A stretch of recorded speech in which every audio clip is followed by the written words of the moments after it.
remember when I first started, I dressed like a game banger. I dressed like a biker. I still wore bandanas, remember? Like I totally forgot about that. I used to wear a bandana all the time, and I had a leather jacket and you just put a vivid picture in my head of you. Yeah, I went through that phase for a lot of years. That was me.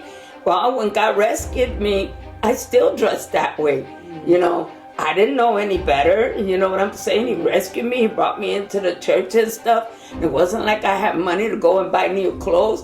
But I understood God loved me just the way he brought me in. And I remember one day my mom said, I think that pastor had told her something about my dressing. And I got so upset. Now I'm saved, but I ain't that saved, Some things were broken off of my life, but I'm still full of a lot of the world yet, you know what I mean? My dialect, the way that I carried myself was still raw, was still street. And so I remember my mom telling me that, and I'm like, well, I don't have to go back. If he doesn't like the way I dress, then tell him to buy me some clothes. But I was really upset, Not all Pentecostal churches didn't allow a woman to wear pants, right? Right. It took me years to understand it's okay to wear pants to church. It's okay. Yeah. But that doesn't mean that we have to let go of modesty. Right. And when I think about church, it's not even that there's any rule about how you need to dress, but do you want to be the person who steals somebody's attention from the Lord because of how you're dressed? Right. Have you ever, like going to church, has the Holy Spirit ever said, I want you to wear this? It's happened to me. I mean, right? And then I'm like, is that the Holy Spirit? And I put it on anyway. And then all during service, I am so uncomfortable. I'm like, I can't even enjoy the service because I'm uncomfortable because he told me not to wear it. That's where I learned to listen to the voice of the Spirit of the Lord. Yeah. Because, so when I dress, and I'm going to church, I'm like, is it okay? Do I look all right? You know what I mean? Because he's in tune. He's a detailed God. Yes. He's in tune with everything that we do. Yeah, and he wants us to be modest, right? Like I grew up in a Pentecostal church. Mm-hmm. So do you know that even after, because not all Pentecostal churches didn't allow a woman to wear pants, right? Right. But even when I started going to those types of churches, it took me years to understand it's okay to wear pants to church. It's okay. Yeah. I had to get my mind off of all of the superficial stuff, but that doesn't mean that we have to let go of modesty. Right. And when I think about church, it's not even that there's any rule about how you need to dress, but do you want to be the person who steals somebody's attention from the Lord because of how you're dressed? Right. And so, we do have to seek the Lord's wisdom when we're looking to enter his gates, right? Yeah. Like we're going into the house of the Lord, his house of prayer. Because we're not dressing to provoke. No. Because there are men and nowadays women that struggle still secretly, and you're not there to provoke them. Right.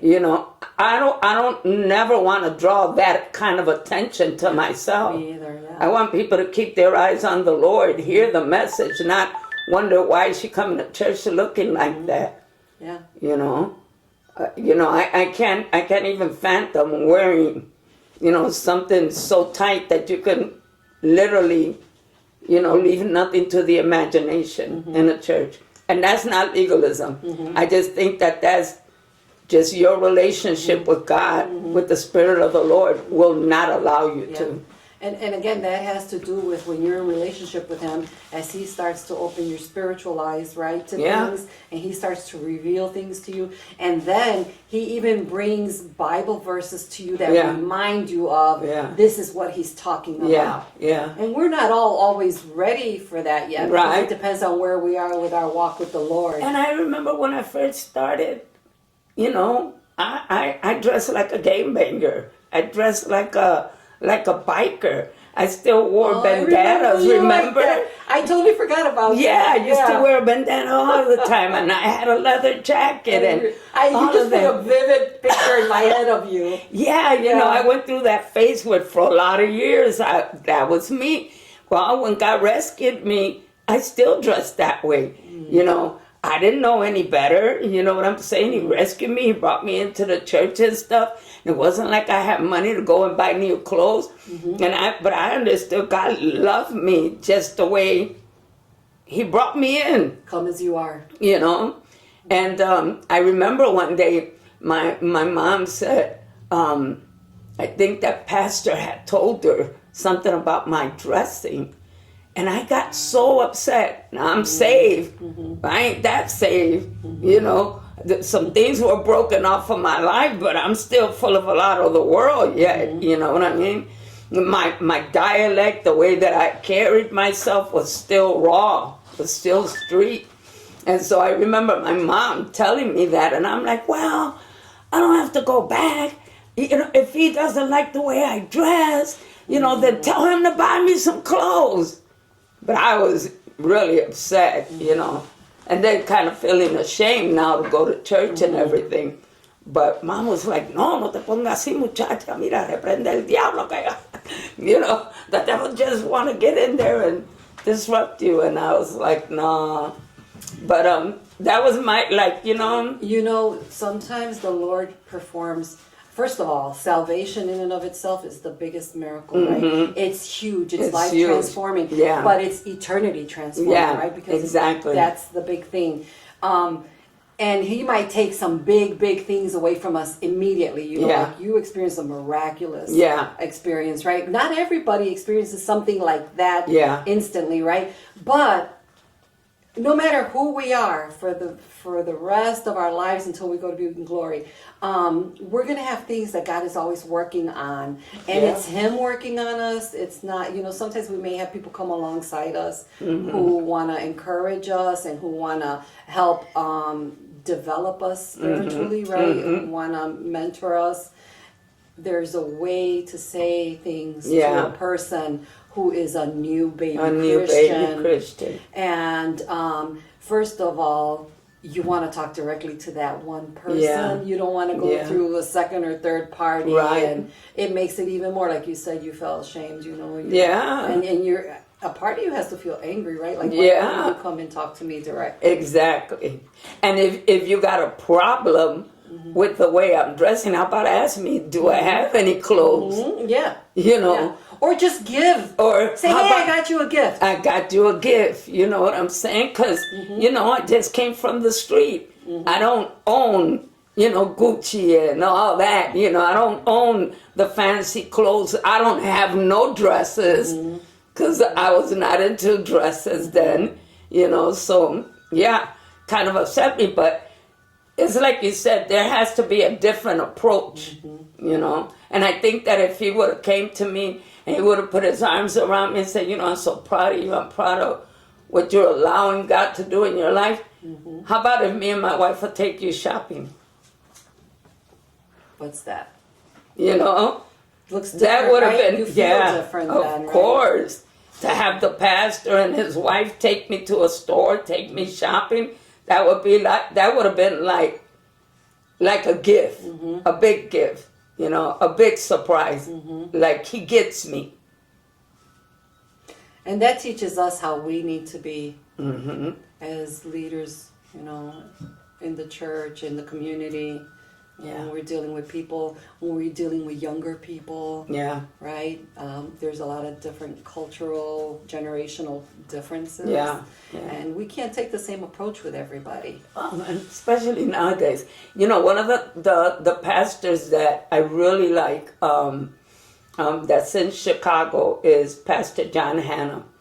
And he's on the south side. He's a west side boy living on the south side, having his ministry on the south side. And I love his approach because, like, his church is like packed, a lot of young people. And one of the things that he says is, when they walk in here, Some of them are going to walk in here smelling just like marijuana. Don't you dare reject them. Some of them are going to walk in here straight from the club. You better embrace them. You know what I'm saying? You got young women coming in here. They don't know that you shouldn't be dressing that way or whatever. You better embrace them. Not look at them, not make them feel like you don't belong here. You know, that's a process, and that's the job of the Holy Spirit. It isn't really our job. It's the job of the Holy. If you don't like something, pray about it. But you need to make them, show them people that they're loved, just the way they come in. You know, I have a nephew that when he hugs me, I feel like I got a contact high. But I feel like, don't you dare stop coming here. Don't you dare stop embracing me. You know, that smell will go away and I'll spray Lysol and whatever I have to. But I'm still going to love on you, you know. And that's the way it should be, not just in our family, but that's the way it needs to be in our church, you know. I think that when I was going to CT, I was in the welcome team for years.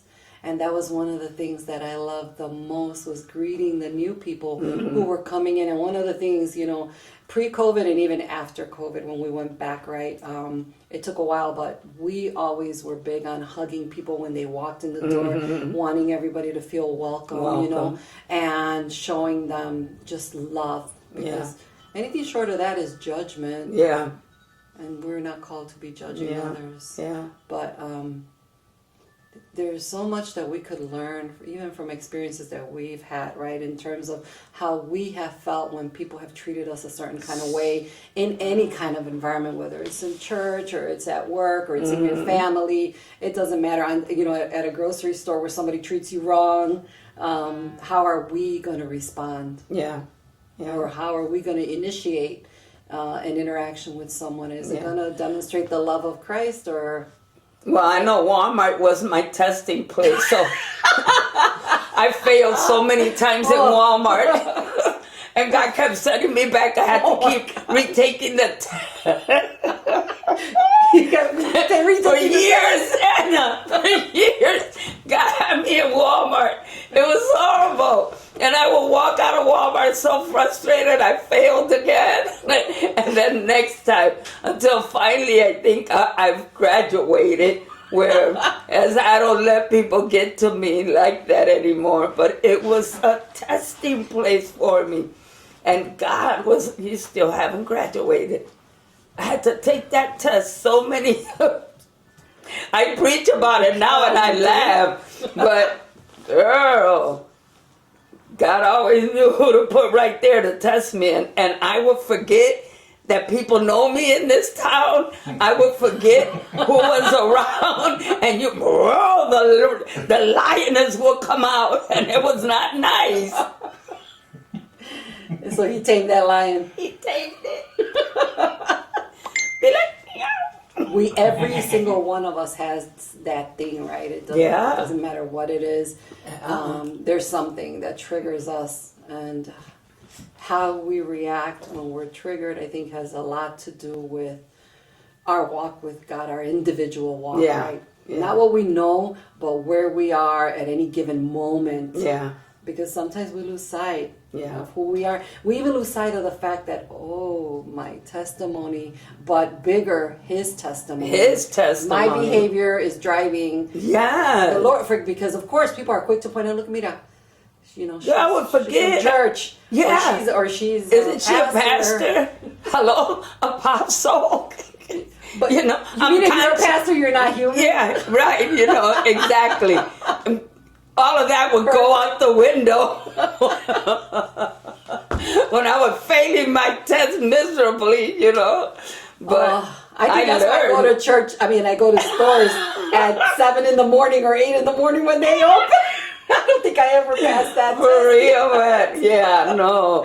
But now I go and it's different. I graduated. You know, I learned something that stays real.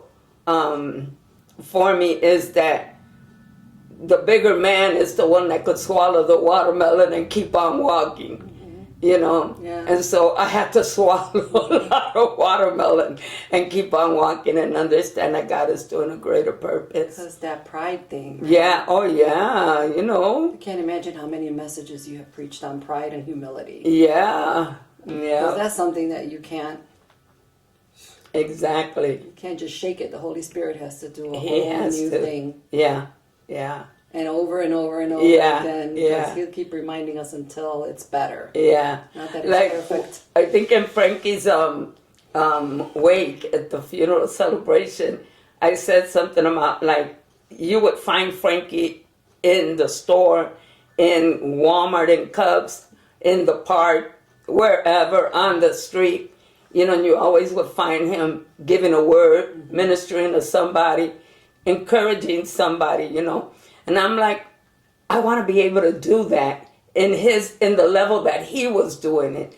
Not that I don't do it, but not in the level that he was doing it. Like we went to Cubs. No, my daughter did. Went to Cubs store, and Cubs here in Freeport is like a jewel, right? Mm-hmm.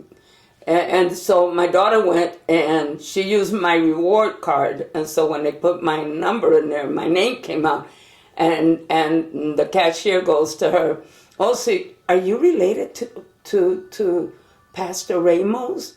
And she goes, "Yeah, that's my uncle."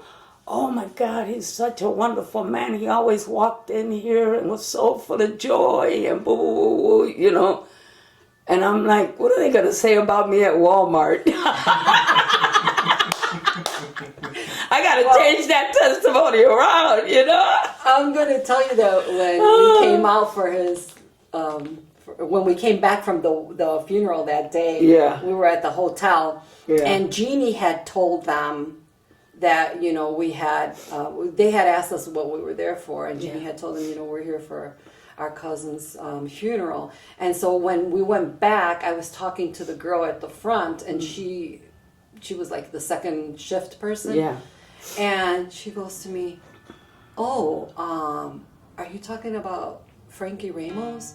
And I was like, "Yeah, that's our cousin." So she started telling me how her husband, I said, "Do you know him?" She said, "My husband and him knew each other." And he, you know, she started talking about him. And I'm like, everywhere you go, there's somebody talking about him, right? And not that that means that that's what will happen with us, right? But when people think about us, every one of us has a different way of connecting with others, and God will use us in different circumstances, you know, and in different ways in those circumstances to touch somebody, right? And then that will go with them wherever they're going, or somebody will reach out to us or interact with us and touch us in a way that is deep and profound and will go with us forever. And that person will never remember it. But the Lord puts that in our heart. You know, it's all about how he uses each scenario, because his hand is far reaching. There's nowhere and no one that he can't or won't touch. That's right. And it's, you know, custom. Because our faith or our salvation is individual. So, you know, the message of salvation is the same for everybody. You know what's impacting, and you know, just talking about Frankie, I remember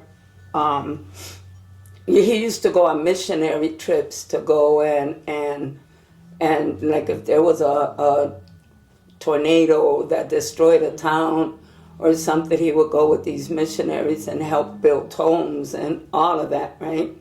So when we were working on our church, I remember he was at Cubs.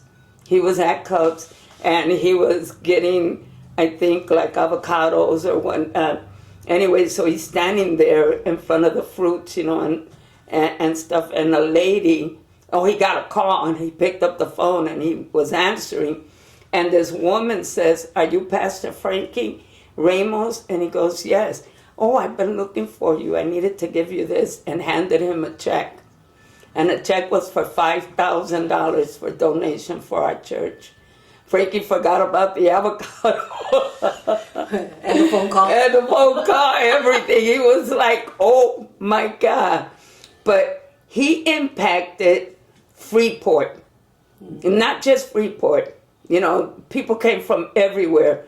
but he became a Freeporian here. He really did. He left Chicago truly behind, and everybody, including the mayor, used to be his good friend. The old mayor that was there, the chief of police was his good friend. You know, he sat in the high places as well as in the low places. You know, he had a program that he started called. I think it was Pastors in the Streets or something like that. And so here, normally in Chicago we would go at 11 or something like that, in the morning to go and evangelize the streets of Chicago. But here you go at midnight to evangelize. I remember him doing that once when Yeah. we were here. Yeah. And so, when we're all sleeping, he was out there sitting with gangbangers, talking to them, about the Lord. And I remember one time he said, one of the gangbangers said, kind of got smart with him and everything. But another person jumped up and said, oh, no, you respect Pastor Frankie. They call him Pastor Ramos because they didn't used to call him Frankie. You respect Pastor Ramos and stuff. And so he got to know a lot of the young people in the neighborhood, because of that ministry. He did things led by the Spirit of the Lord, and it was okay if nobody went with him. Because he knew Because he knew, he knew he wasn't by himself. You know what I mean? So, Freeport got to know him in a deep sense. He got, and then he was with everybody. He was country, he was Mexican, he was Cuban, Dominican, he was Puerto Rican, he was everything to everybody that needed him at that moment. And that's what I loved about my brother. And that's the way we're supposed to be in the church. The church isn't those four walls. Right. The church is you and I.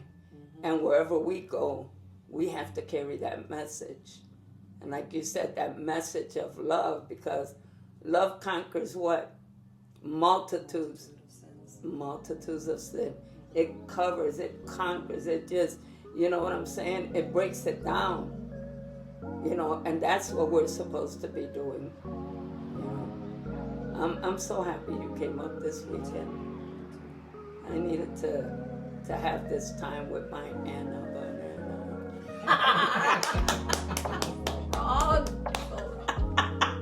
What'd she say? I'm wrong. Girl, put some nuts on there. Oh.